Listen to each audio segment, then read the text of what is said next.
चंबा जिला के अंतर्गत आने वाले चुरा विधानसभा क्षेत्र के पहाड़ी इलाकों में इन दिनों बेहतर मटर की फसल होने से किसान काफी खुश दिखाई दे रहे हैं। बता दें कि बीते साल कोरोना महामारी ने किसानों को परेशानी में डाल दिया था। पिछले साल किसानों ने अपनी मटर की फसलें बीजी तो थी, लेकिन उसका दाम नहीं मिल सका, जिसके चलते किसानों को काफी नुकसान झेलना पड़ा था। लेकिन इस साल मटर की बम्पर फसल होने और उसका बाजार में दाम 40 से 50 रुपए मिलने से किसानों के चेहरे पर खुशी देखी जा सकती है। किसानों की माने तो इस साल बर्फबारी भी अच्छी हुई है और समय समय पर बारिश होने से भी फसल को मदद मिली है। इन दिनों किसान खेतों से मटर की फसल तोड़ रहे हैं, जिसके चलते खरीदार सीधा खेतों से ही मटर की फसल को खरीदने पहुंच रहे हैं। इस साल हमने जो मटर की फसल लगाई थी वो अच्छी हुई है। कहीं ना कहीं जो बारिश और बर्फ़बारी है वो समय पर पड़ी, जिसके कारण हमारी जो फसल है वो अच्छी हुई है।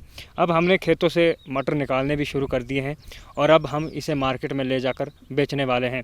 तो इस बार मटर का अच्छा दाम भी हमें मिल रहा है और कहीं ना कहीं अगर अच्छा दाम मिलेगा तो हम जो है वो अच्छा खासा पैसा कमा पाएंगे और अपनी फैमिली की हेल्प कर पाएंगे, क्योंकि पैसा जो होता है वो बहुत ज़रूरी होता है। और पिछले साल की बात करें तो पिछले साल जो हमें खामियाजा है वो भुगतना पड़ा था, क्योंकि हम जो मटर की फसल है वो नहीं बीज पाए थे और जो कोरोना काल था उसमें हमें काफ़ी दिक्कतें भी हुई थी, काफ़ी परेशानियां हमें फेस करनी पड़ी और पिछले साल बीज की भी हमें थोड़ी दिक्कत रही थी, जिसके कारण हम मटर की फसल नहीं बीज पाए थे और हमें नुकसान जो है वो आर्थिक झेलना पड़ा था।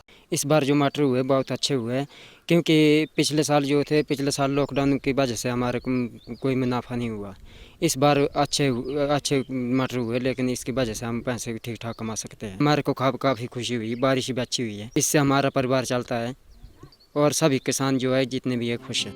बीते साल कोरोना महामारी के कारण किसान ना तो फसल बेच पाए थे और ना ही मुनाफा कमा पाए थे, लेकिन इस साल किसान मटर की अच्छी फसल होने से अच्छे मुनाफे की उम्मीद लगाए बैठे हैं।